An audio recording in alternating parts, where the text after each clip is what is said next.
Hola ¿Estás Juan, ¿qué tal? conectado? Ahí ¿Cómo estás, estás? perfecto. Muy bien, ¿Todo ¿vos? bien? Muy bien, muy Perfecto, todo bien. bien, todo en orden. Contento de estar acá, gracias por la invitación.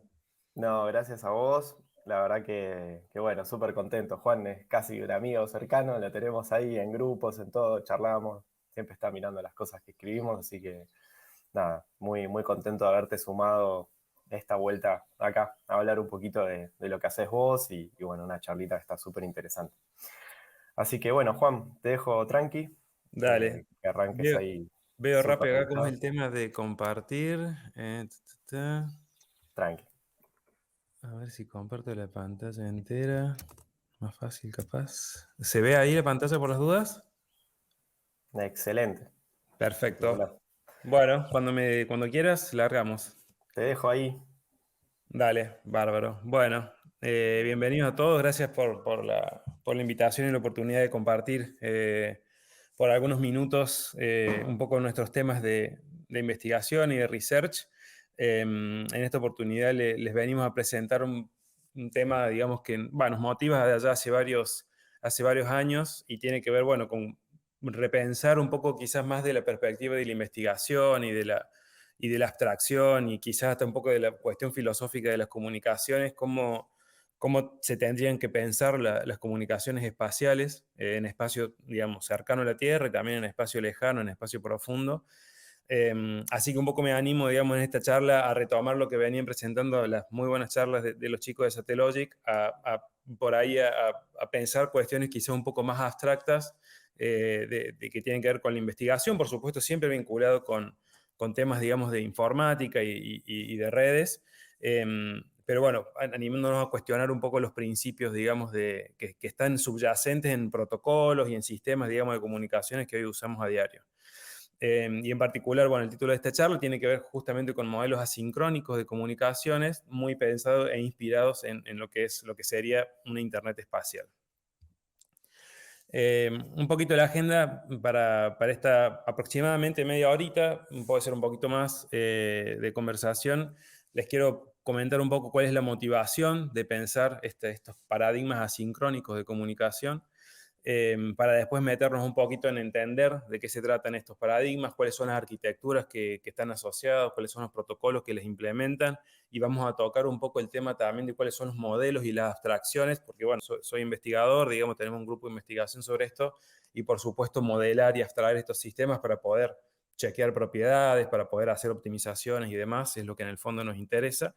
Y al último les voy a mostrar un poquito cuáles son los temas de investigación en los que se están trabajando, tanto de nuestro lado como con compañeros, digamos, en diferentes lados del mundo, igual esos ejes, digamos, de investigación que motivan hoy al mundo, digamos, científico. Bueno, como para comenzar y disparar un poco la discusión, la motivación de estas comunicaciones asíncronas, planteo acá un escenario, bueno, muy simple, pero sin embargo interesante de ver. Tenemos a la derecha el planeta Tierra, a la izquierda Marte, aproximadamente a escala, me parece, intenté hacerlo más o menos parecido. Lo que claramente no está a escala es la distancia, ¿sí? Entre estos dos planetas. Y la distancia entre estos dos planetas, si uno la midiese en el tiempo que tarda una señal de radiofrecuencia, una señal electromagnética en salir de un planeta y llegar al otro, está en promedio en 12 minutos y medio. ¿Sí? Este OWLT quiere decir One Way Light Time, ¿sí? Es básicamente el tiempo de propagación de la luz en un camino, ¿sí? Por ahí para lo que estamos acostumbrados a trabajar con algo de Internet. En realidad, cuando medimos los ping o los round trip time, medimos ida y vuelta. Esto es solamente ida. Y en promedio es 12 minutos, pero de mínima y de máxima estamos hablando de 3 y 22 minutos, que tiene que ver, por supuesto, con la posición relativa de los planetas en órbita. Si cuando el planeta Tierra y Marte están medianamente cercanos, digamos, sus puntos de órbita están más cercanos, estamos en el orden de 3 minutos de demora de la propagación de la señal, hasta en el peor caso, que es cuando Marte está básicamente del otro lado del Sol, estamos hablando del orden de 22 minutos de demora.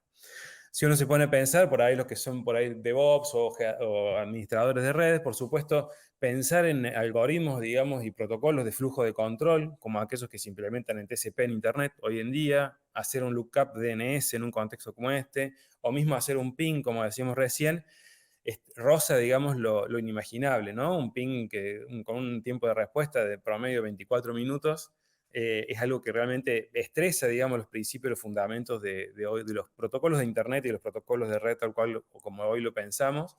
Y ni hablar TCP, ¿no? Por un protocolo que hoy probablemente hoy estemos conectados, digamos, gracias a este protocolo en este momento. Y es un protocolo que asume, digamos, ¿no? Una respuesta muy inmediata del otro extremo, porque el protocolo TCP, por ejemplo, asume que la demora en respuesta del otro nodo en la red tiene que ver con un problema de congestión en el camino, ¿no? Y un protocolo como este es incapaz de darse cuenta si estos 12 minutos de demora que me diría son provocados por una congestión infinita en un router en el medio o por una propagación de una señal interplanetaria como la que estamos hablando acá. Entonces esto hace repensar un poco los esquemas de comunicaciones que tenemos tan claramente definidos en un entorno terrestre, y ni hablar, por supuesto, del problema, ¿no? De la potencia de la señal y de la cantidad de errores que una señal a semejante distancia puede tener. Para que nos demos una idea, un satélite geoestacionario, que es un satélite que está a más de 35.000 kilómetros de altura de respecto a la superficie terrestre, está 100 millones de veces más cerca que Marte, por ejemplo, ¿no? Que está alrededor de los 400 millones de kilómetros de distancia. Y esto hace, por supuesto, que ya mismo desde una posición geoestacionaria establecer una comunicación, digamos, de radiofrecuencia ya es desafiante, requiere, digamos, sistemas bastante desarrollados, antenas probablemente, digamos, de tamaños importantes, así que imaginarse estos sistemas de comunicaciones con otros planetas, por supuesto, son mucho más desafiantes y obligan, por supuesto, a tener una capacidad, digamos, de transferencia de datos mucho menor, o en su defecto, una transferencia de datos con muchísimo más cantidades de error, ¿no? Y esto, por supuesto, cuando empezamos a pensar en otros planetas y en otros objetos interplanetarios dentro del sistema solar, se puede poner arbitrariamente peor tanto como querramos, ¿no?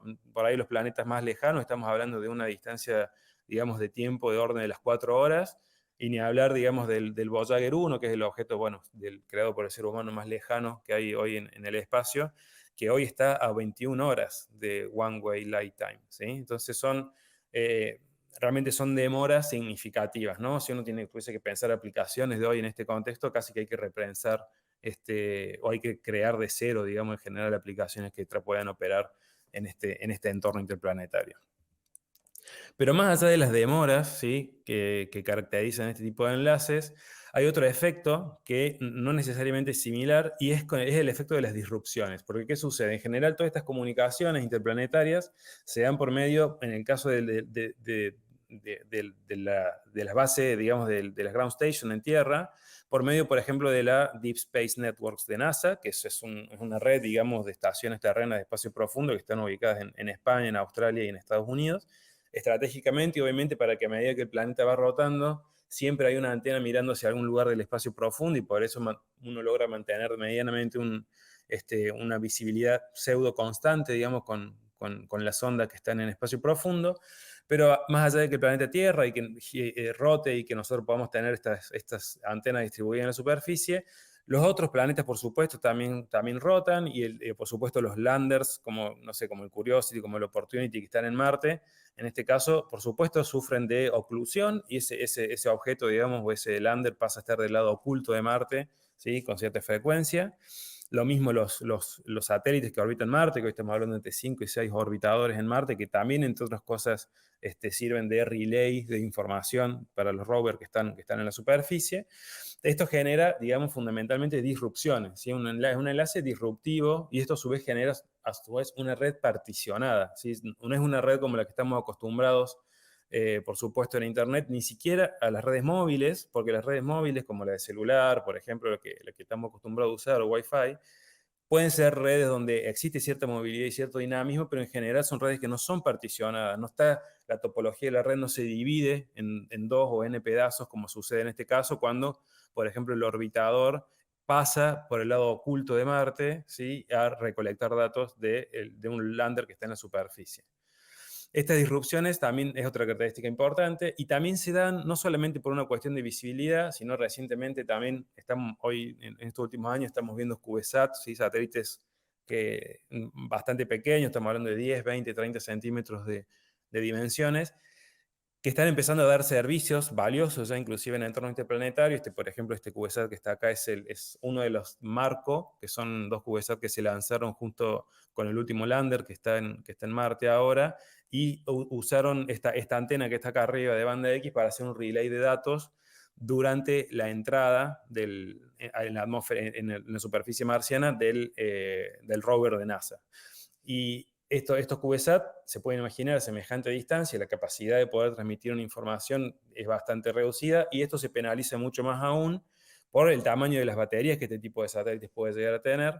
Y esto lo que obliga a hacer es que el sistema de comunicaciones que uno piensa para este tipo de aeronaves con tan reducida capacidad tienen que estar sí o sí sometidas a un duty cycling. Un duty cycling es básicamente episodios, digamos, de encendido y episodios de apagado para darle tiempo a ese sistema de comunicación, a esa batería, recuperar esa energía que ha estado usando durante algunos segundos, ¿no?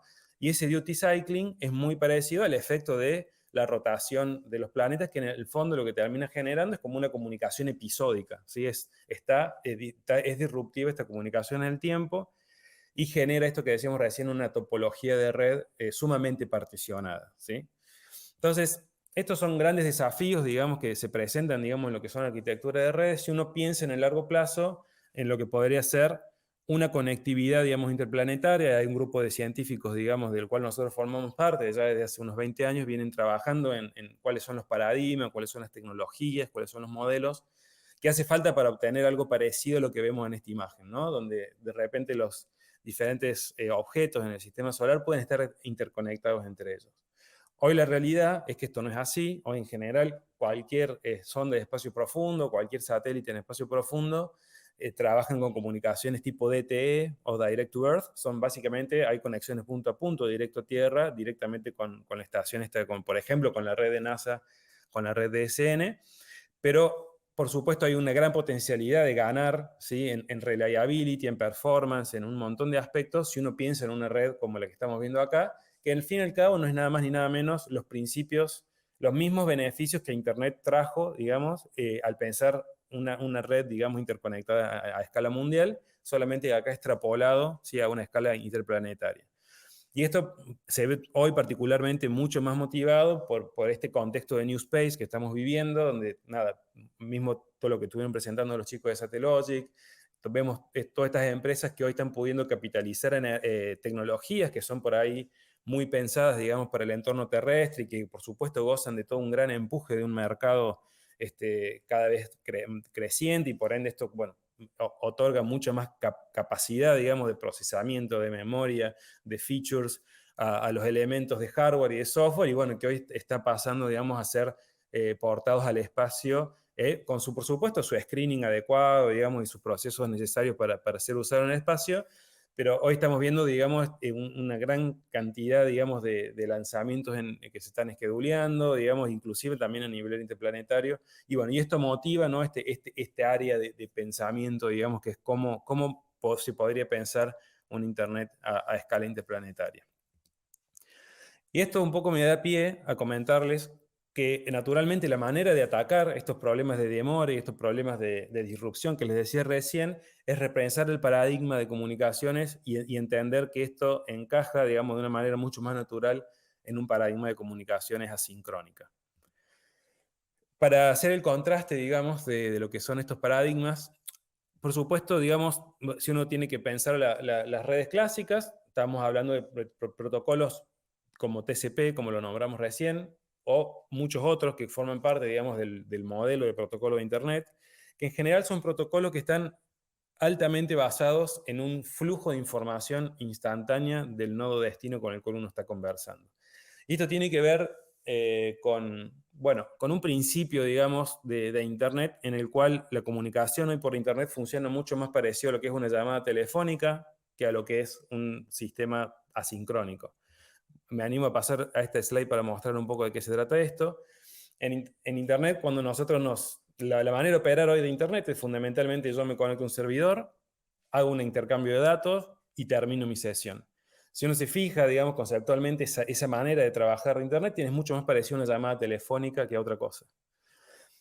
Para solucionar estos problemas de demora y estos problemas de disrupciones que vemos a nivel interplanetario, en general, el paradigma que se aplica, digamos, a ese contexto es un paradigma epistolar, es un paradigma mucho más parecido a lo que sería un correo postal, ¿sí? A donde yo envío una carta, envío un mensaje y me voy a hacer otra cosa, digamos, no me quedo esperando en la oficina del correo postal a la respuesta de mi carta, porque sé que eso puede tomar mucho tiempo, ¿sí? Y esto un poco también mapea a cómo las aplicaciones que operan sobre un sistema asincrónico tienen que estar diseñadas, ¿no? No puedo tener un timeout, digamos, de 2 segundos y asumir que del otro lado me va a llegar esa respuesta, ¿sí? En un tiempo tan acotado. ¿Sí? Es como que todos esos timeouts se tienen que romper, ¿sí? Y se tienen que pasar a modelos de aplicaciones mucho más orientadas a eventos, digamos, con otro tipo de principios. Porque, bueno, como decimos antes, no se pueden asumir feedback instantáneos del otro lado y a su vez, además a nivel del stack de protocolos en general, los nodos intermedios de este sistema de múltiple saldo, como por ejemplo el que vemos acá en esta imagen, tienen que estar evidentemente equipados con buffers o memorias persistentes para sostener la información en el espacio local de memoria hasta que el próximo enlace de comunicaciones se haga disponible, ¿sí? Y esto está en contraste con el buffering que nosotros conocemos en los switches o en los routers de Internet, donde el objetivo de esos buffers es básicamente contrarrestar un poco el problema de la congestión y poder sostener un paquete en mi memoria hasta que se libere ese canal y poderlo mandar en el orden de milisegundos, estamos hablando como mucho. En este caso estamos hablando de memorias persistentes que puedan sostener, digamos, información por minutos u horas hasta que el satélite de repente emerge en el horizonte del otro planeta, por decirlo de alguna manera. Y este esquema se lo conoce como Delay Tolerant Networking o redes tolerantes a demoras, por supuesto por las características que tienen, y es la manera en general de implementar este tipo de comunicaciones a nivel asincrónico. Volviendo un poco a la parte izquierda de acá, una manera de encuadrar todo este fenómeno de las megaconstelaciones que estamos viendo hoy, de Starlink, de SpaceX, de OneWeb, todos estos ejemplos, digamos, de constelaciones que tienen como objeto final dar servicios de Internet, ¿sí? A los usuarios en la superficie. Por supuesto que tienen que cumplir con este principio telefónico porque justamente ellos están dando servicios TCP y venden su servicio de que alguien pueda jugar, no sé, a un juego online directamente por medio de estos sistemas, ¿no? El problema que tiene pensar estos sistemas espaciales para resolver este paradigma telefónico es que, como vemos en esta imagen, necesitamos de miles o decenas de miles de satélites en baja órbita para poder cumplir justamente con este paradigma de conectividad continua al cual estamos acostumbrados en Internet. Esto es un poco la forma de ver, digamos, que la forma topológica que tienen estas redes, tipo, bueno, en este caso es la red de Iridium, pero un caso, digamos, similar a los que nombrábamos recién. Hay como una malla de conectividad continua por medio de enlaces intersatelitales que permiten establecer un camino extremo a extremo que es persistente, ¿sí?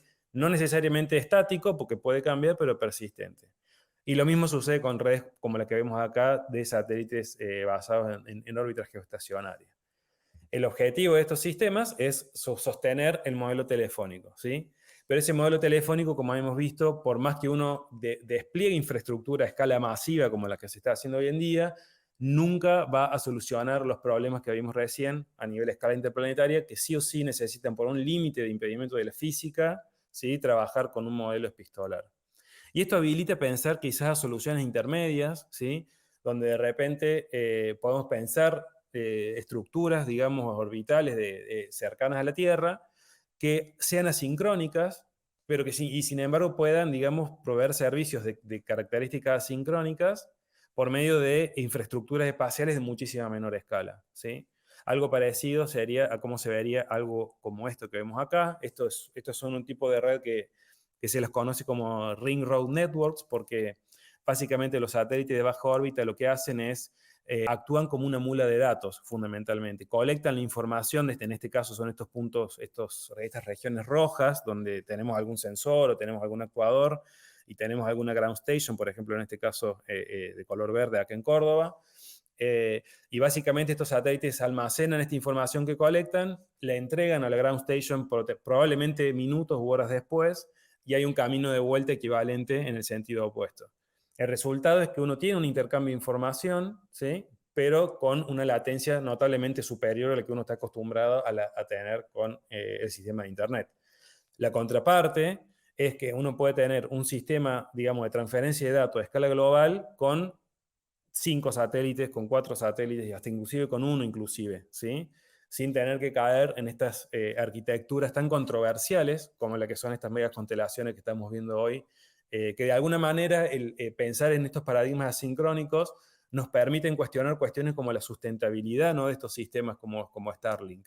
Que estamos hablando en la charla anterior sobre el tema de colisiones, sobre el tema de el space debris, que es realmente es realmente una preocupación de la comunidad, y realmente estas megaconstelaciones de 20.000 o 30.000 satélites que se están planeando son realmente un problema. Y además de ser un problema quizás medioambiental, también son cuestionables de la perspectiva de la lógica de negocio, ¿no? Por ahí aquellos que son un poquito más viejos como yo sabrán que este hype o esta locura, digamos, por megaconstelaciones no es algo nuevo. Ya sucedió en los 90 estos. En los 90, la red que mostrábamos recién, Iridium, cayó en bancarrota porque proponían lo mismo fundamentalmente, dar un servicio de conectividad mundial, en ese caso de voz telefónica, ¿sí? Pero no dista mucho de lo que se está proponiendo hoy con las megaconstelaciones. Y Iridium fue bancarrota al principio del 2000, la siguió Globalstar, que era otra compañía también que proponía constelaciones de menor escala, pero sin embargo también estaba Telestar, que por ahí quienes son un poco más viejos de vuelta se acordarán, fue una compañía fundada por Bill Gates, allá por finales de los 90, y ellos también proponían 700 satélites para dar un servicio a escala global. ¿Qué sucedió? El modelo de negocio no funcionó. La tecnología sí funcionaba, por supuesto, había enrutamiento en órbita, tecnológicamente fue todo viable y exitoso, pero el modelo de negocio, que es lo que hoy también muchos analistas cuestionan del modelo de negocio de SpaceX, por ejemplo, es el precio final que el usuario tiene que pagar para sostener una infraestructura de esa magnitud, ¿sí?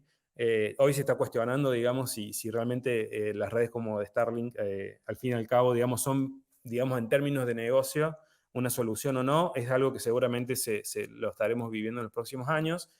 Pero en ese contexto, pensar en alternativas, o sea, más sustentables, como lo que estamos mostrando acá, pueden al menos ser interesantes para algún tipo de aplicaciones. Por supuesto, no para hacer gaming, ¿sí? Pero, por ejemplo, para colectar datos de sectores aislados del planeta y demás, tienen un montón de sentidos.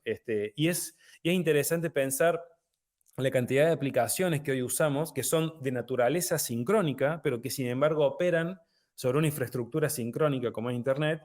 Y ejemplos hay un montón, como por ejemplo email. El correo electrónico es por naturaleza una de aplicación asincrónica, ¿sí? Porque yo no espero que el email que envío le llegue al segundo a la otra persona. Si le llegan 10 minutos después, no es un problema, pero sin embargo los protocolos que dan soporte a email, como SMTP, son protocolos que trabajan de manera sincrónica, ¿sí? Es muy interesante ver ese colapso, digamos, hay ese clash entre los paradigmas, que bueno, hay muchos analistas, digamos, a esto que refieren a estos temas, porque fundamentalmente Internet fue nacida y aplicada originalmente en infraestructuras telefónicas. También de vuelta a lo que son por ahí más viejos, nos acordaremos del dial-up y demás, y un montón de protocolos asumieron que simplemente esa sincronicidad estaba gratis, y como estaba gratis la usábamos, a pesar de que la aplicación de la capa superior no necesite de esta sincronicidad. Entonces, estas comunicaciones asincrónicas en general cumplen con un principio Store Carry and Forward, donde bueno, los nodos intermedios pueden almacenar información, como lo decimos recién, y en general el diseño de protocolo y el diseño de aplicaciones tratan de minimizar al máximo el intercambio de mensajes, digamos, extremo a extremo. ¿Sí? ¿Por qué? Fundamentalmente porque ese mensaje puede tardar horas o minutos en llegar al destino. ¿Sí? Y en el caso de misiones espaciales, esto por supuesto se ve el extremo a extremo, tiene que ver con el segmento de usuario en la superficie, el segmento espacial potencialmente compuesto por múltiples satélites y múltiples saltos, satélite a satélite, y por supuesto el ground segment. La arquitectura que da conectividad encima de este contexto asincrónico se llama DTN, como lo habíamos visto de recién, y existen protocolos que están diseñados para trabajar en ese contexto, como en este caso el Bundle Protocol. El Bundle Protocol, el protocolo Bundle, es un protocolo que hoy está definido por IETF. IETF es la Internet Engineering Task Force, que es fundamentalmente la entidad que estandariza protocolos de Internet. ¿Sí? Todos los protocolos que usamos en Internet son protocolos estandarizados por alguna RFC de la IETF. y también esté estandarizado por el CSSDS. El CSSDS es la IETF de las comunicaciones espaciales, que interesantemente hasta hace pocos años eran instituciones que no tenían escaso o nulo vínculo, porque el CSSDS estandariza comunicaciones espaciales desde los 80, y por primera vez en este contexto asincrónico, en este contexto del Bundle Protocol, ambos están estandarizando los mismos protocolos, pensando, por supuesto, IETF interesado en el futuro, en una Internet a escala interplanetaria, digamos, en un contexto espacial, y por supuesto el CSSDS con miras a integrarse con lo que son las infraestructuras de Internet en tierra, ¿no? Bueno, y hay una serie de protocolos en vía de estandarización y ya estandarizados que cumplen diferentes funciones, inclusive cuestiones de seguridad, congestión y demás. El principio fundamental de estos protocolos bundle es que trabajan como una capa de overlay. ¿Sí? ¿Esto qué quiere decir? Acá nadie está diciendo que hay que tirar TCP por la ventana. Sí, tenemos que, por supuesto, digamos, destruir todos los stacks de protocolos que tenemos, sino que pensar en capas superiores, ¿sí? en protocolos que se paren arriba de TCP, porque TCP funciona perfecto para lo que fue diseñado, obviamente, nadie lo cuestionaría. Digamos, hoy conecta al planeta, digamos, con un éxito tremendo, pero sin embargo falla al ser pensado en contextos más desafiantes, con disrupciones y demoras, y en ese contexto se aplica la capa de bundle layer como arriba del protocolo TCP para permitir esta funcionalidad de tolerancia de demora y disrupciones, y en particular con este storage persistente que habíamos hablado recién, y una serie de funcionalidades muy particulares que tienen que ver con los paradigmas de comunicaciones asincrónicas. Por supuesto que este bundle layer, así como opera arriba de TCP, también está diseñado para operar arriba de LoRaWAN o otros protocolos IoT o TMTC, protocolos espaciales. Y este principio tiene que lo que busca hacer un poco filosóficamente el bundle es repensar, digamos, generalizar fundamentalmente las redes asincrónicas y ver que redes sincrónicas son casos particulares de redes asincrónicas donde la demora y las disrupciones son nulas, ¿sí? Entonces, como de alguna manera buscar generalizar este tipo de redes. Existen dos implementaciones muy populares de estos protocolos. Una es ION, desarrollado por JPL, con quienes colaboramos. De hecho, el ION tiene código nuestro, digamos, andando. Y MicroD3TN, que es un protocolo hecho por un spin-off, una startup, ¿sí? que trabaja sobre estos temas, que está más pensado para trabajar incluso a nivel microcontroladores con capacidades de cómputos muy reducidas, mirando mucho, por ejemplo, el mundo de los CubeSats. Y hay un legacy muy interesante de experimentos, digamos, y experiencias hechas en el espacio con estos stacks de protocolos. Nosotros en particular como les dije, hay código de ION, que es parte nuestra, corre permanentemente en la Estación Espacial Internacional desde 2018. ION es el stack de protocolos que hoy conecta los payloads de experimentos que están en la ISS con los servidores de ciencia en tierra, y está permanentemente operativo desde 2018. Colsan, y es también una experiencia que hemos hecho con micro de 3TN, comunicando nodos submarinos, porque también este principio de demora y disrupciones se aplica muy interesantemente a redes subacuáticas, donde las ondas de comunicaciones que se usan para transmitir datos son mecánicas y tienen una velocidad de propagación infinitamente menor a la velocidad de la luz. Y estamos hablando inclusive menor a la velocidad del sonido. Y eso hace que las demoras sean significativas y se apliquen los mismos paradigmas, interesantemente, del espacio profundo al mundo submarino, de las redes subacuáticas. Y en este experimento lo que hemos hecho, después tengo más información si a alguno le interesa, es comunicar redes submarinas con boyas a los satélites y satélites a Internet por medio de estos protocolos. Hemos volado en el OPSat, que es este satélite que está acá a la derecha, es un laboratorio de la ESA, que ha volado micro de 3TN y que hemos hecho también algunos experimentos conectando zonas aisladas. Y ahora en el 2021 se lanza el IceCube, que es un CubeSat que va a estar en la Luna, desde el cual va a ser la primera experiencia que nosotros hacemos con espacio profundo, del cual vamos a estar recibiendo información usando el Bundle Protocol, en lo que conectando infraestructura de NASA y de ESA.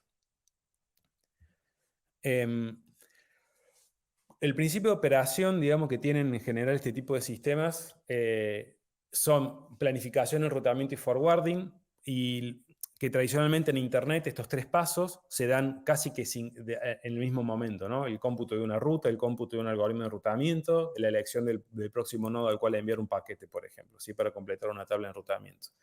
En el caso de las comunicaciones asincrónicas, estos tres pasos están potencialmente, digamos, desacoplados en el tiempo. El planning puede suceder días antes, el enrutamiento puede suceder días después, y finalmente la ejecución del forwarding de un paquete puede suceder horas después incluso, ¿no? Se rompe un poco este principio y además de romperse esa sincronicidad, también se rompe, se agrega toda esta dimensión temporal y ya el ruteo en una red de este tipo ya no tiene solo que ver con decidir cuál es la interfaz de salida que tengo que usar por un determinado dato, sino también cuándo tengo que usar esa interfaz de salida, ¿sí? Una ruta ahora pierde, ¿sí? Esa noción de estática, ¿sí? Sino que ahora es dinámica y por ende tiene una fecha de vencimiento, por decirlo de alguna manera, ¿sí? Son cosas que cambian notablemente. Otra cosa que cambia notablemente es la existencia de enlaces. Antes había un link, ¿sí? En un grafo. Bueno, en una red asincrónica en general hablamos de contactos. Un contacto tiene un tiempo de inicio, un tiempo de final, y por ahí la gente que venga más del palo espacial, es obvio que ellos trabajan con contactos desde siempre, porque siempre es la estación terrena que hace un contacto con un satélite y por supuesto un contacto tiene un tiempo de inicio y un tiempo de finalización, pero en las redes clásicas de Internet un contacto no existía, un enlace es un enlace de Ethernet, yo enchufo el cable y me voy a mi casa y ese enlace queda andando por el resto de la vida, digamos, ¿no? A menos que haya alguna falla, que son casos excepcionales. Bueno, en redes asincrónicas trabajamos con contactos, ¿sí? Y un contacto, por supuesto, además define cuál es la demora, cuál es este one-way light time para llegar al siguiente salto.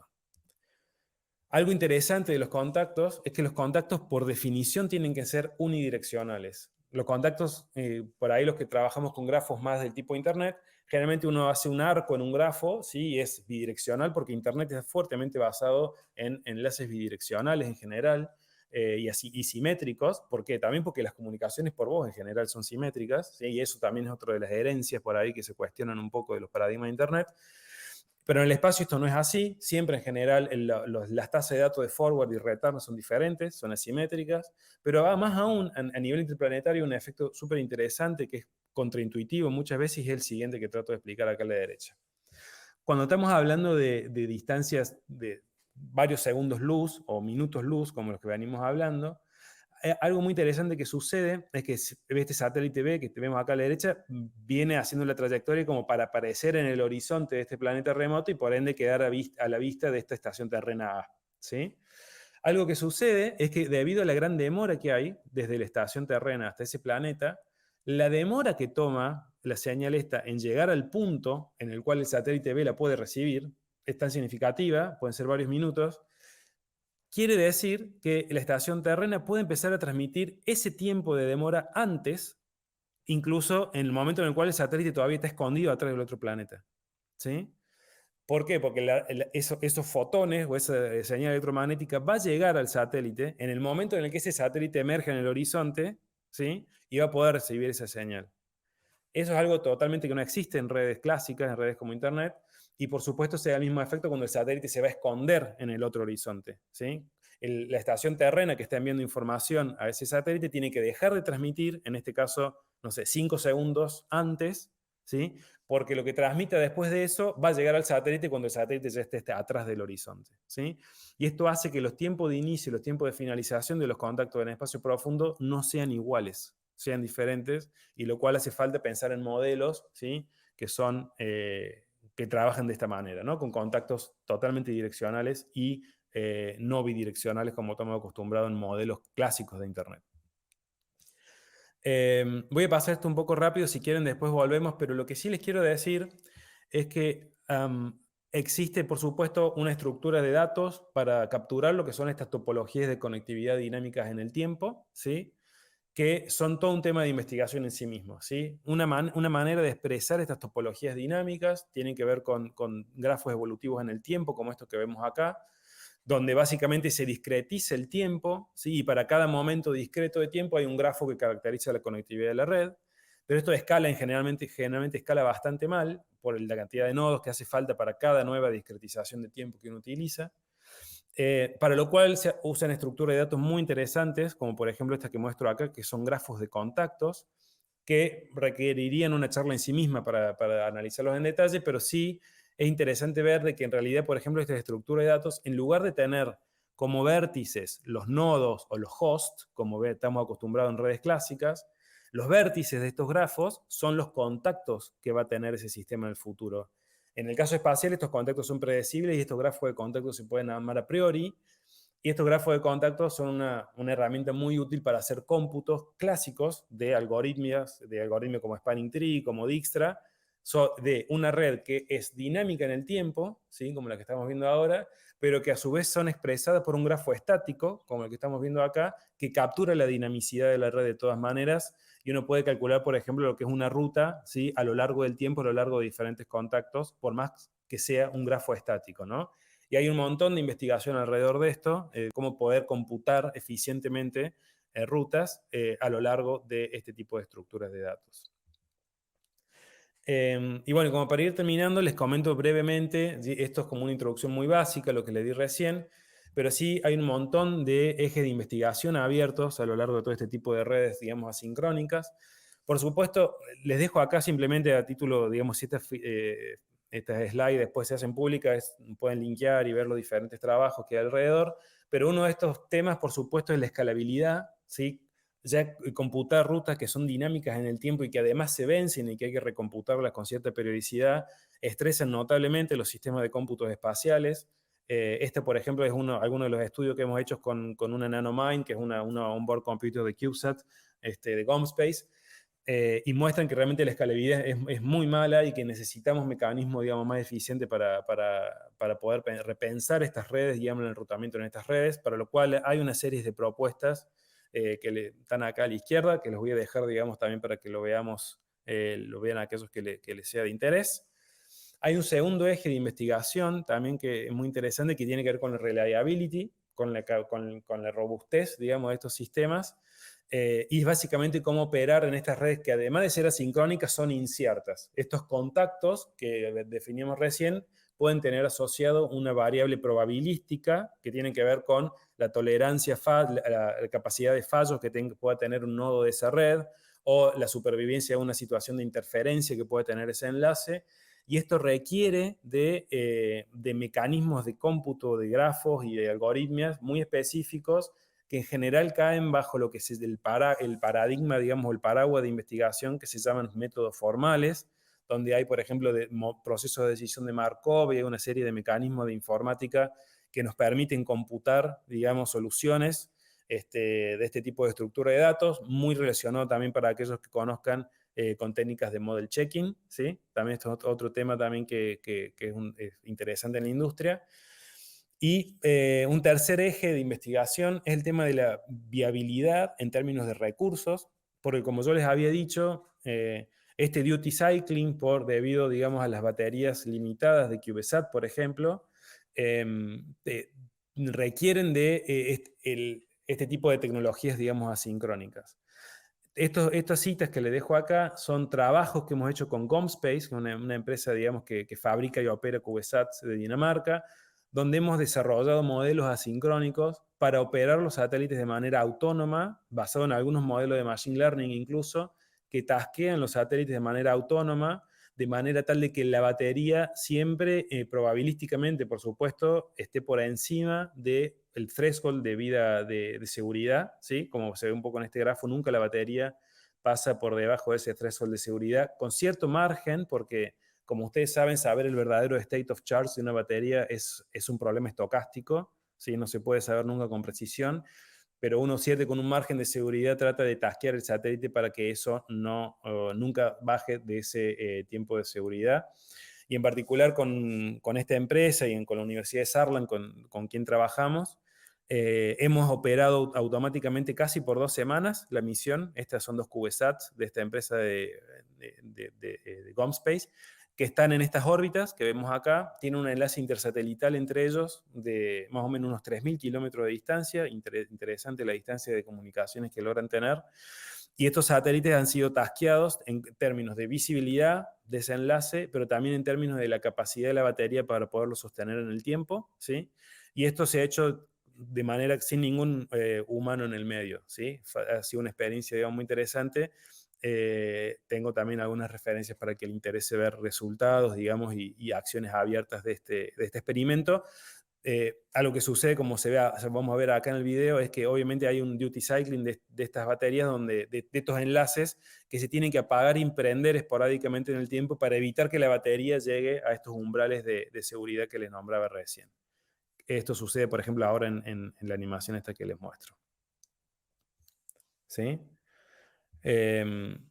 Y por último, con esto termino la presentación, otro de los temas que estamos recientemente también empezando a trabajar es lo que es Direct to Satellite IoT, que son redes, digamos, que buscan que dispositivos en tierra puedan, de IoT, estamos hablando de dispositivos muy chicos, ¿sí? Que trabajan con estas redes LP WAN, por ahí algunos los conoce, LoRaWAN o NB-IoT, que son dispositivos muy chiquititos, ¿sí? Que tratan a muy bajo data rate de comunicarse directamente con un satélite de baja órbita.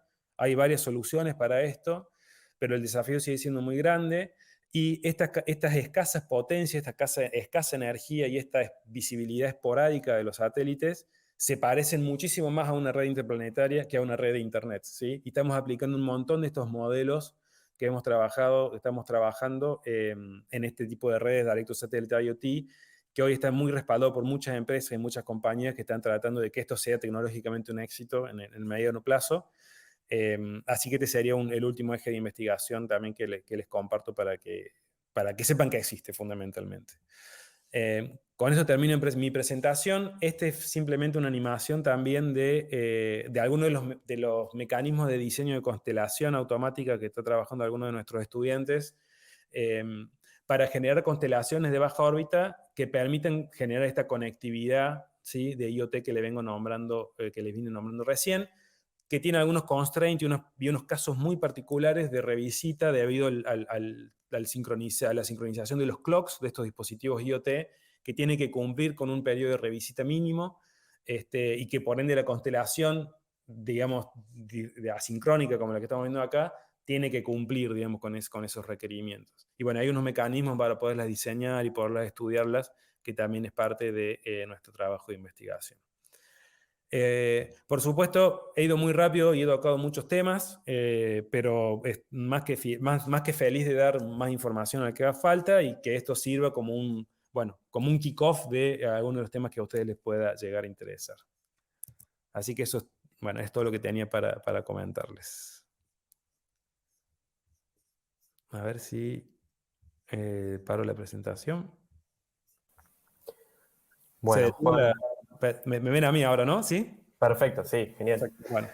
Bueno, Juan, impresionante. La verdad, me parece súper interesante, digamos, la charla desde el punto de vista de algo nuevo, ¿no? Al menos para toda la gente que por ahí está mirando, que labura en lo que es informática y como bien vos explicabas de los protocolos de TCP/IP y la diferencia de eso con cómo sería una comunicación asincrónica y las dificultades que hay en las comunicaciones a mayor distancia.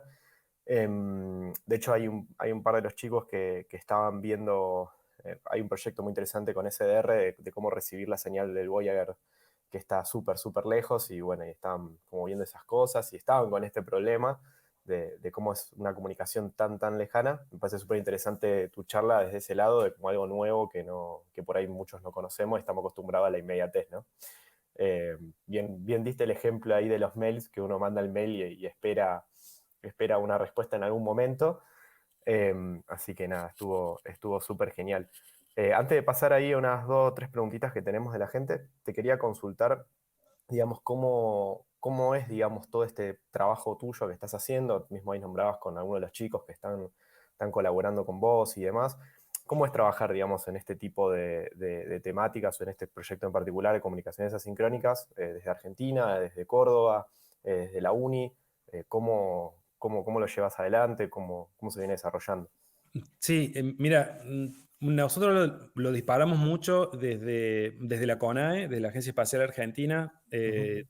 Hay una serie de maestrías que se dictan en la CONAE donde hay un gran grupo de estudiantes que estudia todo lo que es tecnología. Hay una maestría de tecnología satelital y hay otra maestría de instrumentación satelital.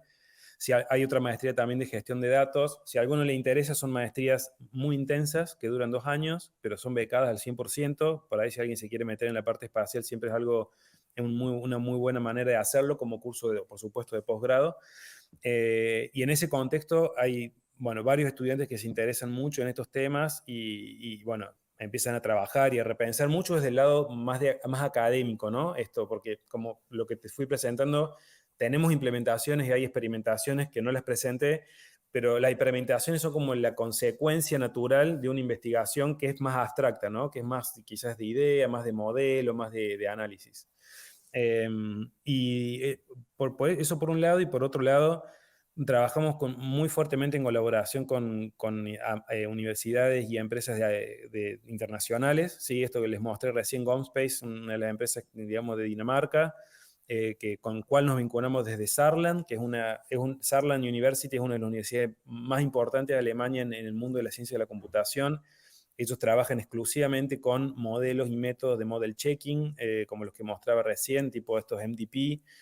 Son expertos en informática y justamente la complejidad que tiene, digamos, trabajar con estas redes asincrónicas requiere, digamos, de que esos modelos se puedan ejecutar e implementar de manera eficiente. Así que estamos codo a codo, generalmente, quizás más que con gente técnica, con gente más bien del mundo de las ciencias informáticas, que eventualmente esto deriva después en prototipos que por supuesto vuelan, ¿no? Como los que mostré, algunos de los ejemplos que mostré de estas experiencias con micro de 3TN. Pero en general tiene que ver con un ecosistema mucho más cercano a la lógica o a la ciencia de la computación a veces que a la técnica en sí misma, digamos, ¿no?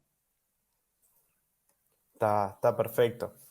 Bueno, ahí pasamos entonces a una de las preguntas que hacían uno de los chicos en el chat, que dice, ¿DTN se aplica exclusivamente sobre TCP? Imagino que con UDP se tendrían comunicaciones no orientadas a la conexión y con menos overhead. Está muy bien la pregunta. No, DTN se puede implementar sobre TCP, como decía, o sobre cualquier otro protocolo, digamos, de capa de transporte, o efectivamente protocolos incluso de capa de red o capa de enlace, ¿sí?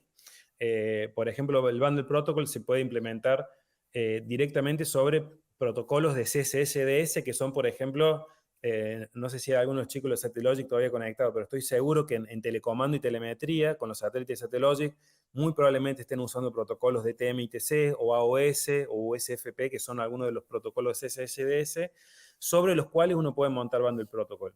Inclusive, fíjense, uno termina armando un stack de protocolos que ni siquiera tiene IP en ese caso. Podría no tenerlo, ¿no? Es opcional. Y a su vez también el Bundle Protocol puede operar sobre TCP, tal como nosotros estamos corriendo en nuestros celulares o en nuestras laptops directamente. Por eso es como una capa overlay que separa en todos los sistemas, separa encima de cualquier sistema de comunicación que uno esté trabajando. Internet es uno de ellos, con TCP o UDP, ¿sí? O puede ser redes de sensores o redes de comunicaciones espaciales. Por supuesto que también separa arriba de UDP. Lo que sucede es que si uno quiere asegurar que en ese salto, porque ¿qué pasa? Para el Bundle Protocol, básicamente cada red, digamos, una red TCP es un nodo para nosotros, ¿sí? Una red espacial es otro nodo. Yo quiero que cada nodo a mí me dé la máxima reliability posible dentro del contexto en el que ese nodo trabaja. Si yo quiero que mi paquete viaje de una estación terrena que está en Australia, que viaje a la estación terrena que está en Estados Unidos para después salir e ir a otra zona de espacio profundo, voy a tratar de usar TCP lo más que pueda porque TCP es excelente para eso, digamos. Por supuesto que si necesito tener menos overhead o hay alguna aplicación en particular que no necesite esa reliability, seguramente puedo usar UDP, para lo cual también existen adaptaciones, ¿no? De Bundle Protocol sobre UDP. Está buenísimo. Ahí preguntaban por otro lado, uno de los chicos, vos hablaste en un momento de LoRa. Ahí estaban preguntando, digamos, en qué, digo, como es una forma de comunicación que se está empezando a usar bastante en un montón de proyectos. De hecho, hay un montón de proyectos que son de enlaces, típico proyecto de alguien que está metiéndose con SDR o comunicaciones de radio, etcétera, y que hacen los enlaces con LoRa entre dos puntos bastante distantes. Preguntaban, digamos, ¿qué otros proyectos vos conocés? Digo, si te acordás, están utilizando ese protocolo bueno, que se está como poniendo Sí, bastante de moda un en eso. montón, de hecho. Nosotros hoy estamos colaborando con una empresa que se llama Lacuna Space, que es una empresa que es del Reino Unido. y ellos hoy están implementando LoRa. LoRa es la capa física, por las dudas, y LoRaWAN es la capa de enlace para arriba, para comunicar satélite con dispositivos IoT directo en tierra. Y para ellos, por supuesto, tienen que necesariamente usar técnicas particulares asincrónicas para poder comunicarse con miles y millones de dispositivos que caen bajo la cobertura del CubeSat que ellos tienen. Y ellos, me parece que hoy por hoy la Cuna es una de las empresas que más avanzada está, ¿sí? En este tipo de tecnologías. Ellos usan un chipset que es de una empresa de Francia, que también tenemos algunos convenios con ellos, que se llama Semtech. Semtech es la empresa que inventó LoRa. En realidad LoRa, la capa física de LoRa, es una capa propietaria, digamos, no es pública.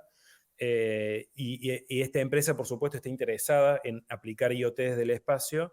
Y ahora hace muy poquito, hace meses atrás, hicieron pública una nueva modulación de LoRa que específicamente está pensada para comunicar dispositivos IoT desde satélites de baja órbita. Es un mercado que está creciendo de una manera tremenda. Hay empresas, por ahí también al que le interesa en España, en Barcelona, Sateliot, son otras empresas que están buscando hacer lo mismo. Y creo que podría nombrarle, hay como 5 o 6 empresas, digamos, en diferentes lados del mundo. Mismo entiendo que también se está discutiendo dentro de ARSAT, si en Argentina, que si queremos tener nuestro propio sistema de IoT satelital, usando LoRa también. Y bueno, es un tema, digamos, que está emergiendo muy rápido ahora, viene con mucho interés de mercado, y mi sensación es que hay escasez de soporte desde el lado de vista científico para poder acompañar ese crecimiento tan rápido que está habiendo del mercado. Así que es un tema, digamos, si a alguno le interesa algún día meterse, hoy 2 de mis doctorandos están trabajando exclusivamente en esto. Es un tema que tiene muchas aristas, así que también, si a alguno le interesa, también no duden en ponerse en contacto. Genial, sí, porque era un, o sea, era algo que básicamente se está usando mucho, quizás de una manera muy jovista, si se quiere, en este tipo de enlaces. Y bueno, preguntaban porque les llamó la atención que lo nombraste y fue como, ah, mira, esto se puede llegar a aplicar a algo a una escala mucho mayor. Totalmente. Algo interesante es que si estas comunicaciones LoRa a satélite son exitosas, el mismo dispositivo IoT que vos compres para tu casa o para tu jardín se va a poder conectar a una gateway LoRa cuando haya presente en el escenario terrestre, y si no lo Ujú. hay, se conecta con el satélite. Entonces realmente daría una conectividad IoT global que tiene una potencialidad de mercado indescriptible, digamos. Yo creo que está subestimado hasta ahora la capacidad la potencialidad que tiene ese campo. Impresionante. Bueno, ahí otro de los chicos pregunta si conoces si hay experimentos de DTN aplicados a conectividad en lugares remotos. Se refiere, Sí, ¿no?, a lugares remotos acá en la Tierra. sí, sí, totalmente. Bueno, este spin-off que les nombré en la presentación, que se llama D3TN, es un spin-off también que salen de todas estas investigaciones que le estoy comentando. Y desde D3TN hemos volado en este satélite que se llama OPSat de la ESA, y ese satélite ha sido usado para conectar comunidades remotas que no tienen conexión a Internet en el planeta, ¿sí? Nuestro caso de uso con esto es en el futuro buscar fondos de gobiernos locales que tienen comunidades que están aisladas del Internet y no tienen uso de Internet, y con muy poco dinero, porque fundamentalmente con un CubeSat ya te alcanza para tener una visita 1 o 2 veces al día sobre esa comunidad, y esa comunidad podría hacer, tenemos algunas aplicaciones nuestras, por ejemplo, que hacen queries a Wikipedia por medio de DTN, que obviamente la respuesta te llega al otro día, pero te llega. De otra manera no te llegaría directamente. O de la otra manera estás aislado. Y con muy poco dinero se puede conectar estas comunidades remotas, y empezar a que ellos puedan tener poquito a poquito, digamos, algún acceso a este mundo digital que hoy para nosotros es algo, digamos, cotidiano. Algo interesante también que trabajamos también con un filósofo de UK en este tema, y es que para comunidades remotas y aisladas es pedagógicamente mucho más, ¿cómo sería? Menos disruptivo empezar con comunicaciones asincrónicas, porque eso les da tiempo por ahí a comunidades que no saben usar herramientas digitales o no saben lo que es Internet, a pensarse, digamos, y a poder tomar decisiones con tiempo y sin urgencia, ¿sí? Sobre qué buscar, qué no buscar, qué publicar de ellos mismos, qué no publicar. Y hay como una temática también social ahí en juego, ¿no? De que las comunicaciones asincrónicas son como más respectful, sería en inglés, como respetan más, digamos, la intimidad de estas posibles comunidades que quieran sumarse, digamos, a la conectividad a Internet. Está muy, muy bien. De hecho, hay un par de proyectos que hablaban, ¿viste? De tratar de hacer como de alguna manera enlaces o algo como, por ejemplo, en algunos pueblitos y demás del norte, acá argentino, que por ahí están muchísimo más aislados, eh, habían estado hablando de justamente esas cosas. Así que bueno, Juan, por ahora no, creo que no tenemos más preguntas. Por ahí arriba habían preguntado una pregunta muy cortita, decían de una animación que vos habías mostrado. Es una pregunta más de off topic, no tanto de las Ujú. comunicaciones. Decían, así de rápido viajan los satélites. Fue como... Ah, no, perdón, por supuesto, eso no lo expliqué. Muy bien. Mm. No, esas están multiplicadas por 10 más o menos, las animaciones. Por supuesto, para entender un poco la dinámica. Normalmente un satélite bajo órbita de esas características tarda 90 minutos en dar la vuelta completa al planeta, así que nada, es una animación totalmente acelerada, ¿no? Sí, eso ni hablar. Em, te, te iba a comentar otra cosa, digamos que, nada, en este tema, digamos, que les comentaba de conectar comunidades remotas, es algo que nos estamos metiendo mucho porque tiene como un fin social muy, digamos, me parece muy noble, y pensar en estas comunicaciones asincrónicas. En el largo plazo estamos pensando en esta Internet interplanetaria. En el corto plazo queremos encontrar casos de uso que ayuden a madurar la tecnología, porque la comunidad espacial es muy conservadora en general, y más conservadora si uno piensa en emisiones de espacio profundo que son extremadamente caras y hay mucha política en juego, y desarrollar tecnología en ese marco suele ser muy difícil. Y entonces encontrar estos casos de uso como conectar comunidades asincrónicas acá, por un lado, socialmente es algo que, nada, me parece algo súper valioso poder lograrlo hacer, pero desde el punto de vista tecnológico nos ayudan a madurar las tecnologías que de otra manera no lo podríamos madurar porque nadie va a querer ahorrar una emisión de 100 millones de dólares por correr un protocolo que, nada, un par de locos han desarrollado, digamos, con el riesgo de poner en juego la emisión, ¿no? Entonces, todos estos casos de uso a nosotros nos motivan un montón, y en el caso de 3T, en esta empresa, de este spin-off que les contaba, el modelo de negocio es súper interesante porque lo que quieren hacer es con estos CubeSat, por supuesto, dar servicios asincrónicos a empresas, a wind parks, a empresas oceánicas, a clubes alpinos que no tienen otra accesibilidad de otra manera a ningún tipo de comunicación, y con la ganancia que se tengan de esos casos de mercado, financiar y usar los mismos CubeSat para comunicar estas sociedades aisladas, digamos, estas comunidades aisladas. Hay como un tema ahí, bueno, nada, súper piola, digamos, que me parece que además derrama en estas otras áreas, que son, a mi juicio, son súper interesantes. Genial. Bueno, Juan, estamos acá llegando al final de la charla. Habías nombrado también que aquellos que estén interesados en como profundizar un poco más en estas cosas o por ahí meterse en alguno de estos máster y demás que tienen beca completa. Esto es del Instituto Ullich, ¿no? Esto es el YouTube ULIS y la Mm. Unidad de Formación Superior de la CONAE, exactamente. Perfecto. Así si alguno está interesado, nada, escribe o bueno, se chusmea ahí un poco la página web, que sé que tiene una página, está linda y cuenta un poco sobre todo, Exactamente. así que nada, así los dirigimos por ese lado. Bueno, Juan, te agradezco un montón haber estado hoy acá. Muy lindo compartir esta charla después de tanto tiempo. Y bueno, Gracias. te mando un abrazo enorme y bueno, gracias por estar. Bueno, un abrazo, chicos, gracias. Abrazo enorme.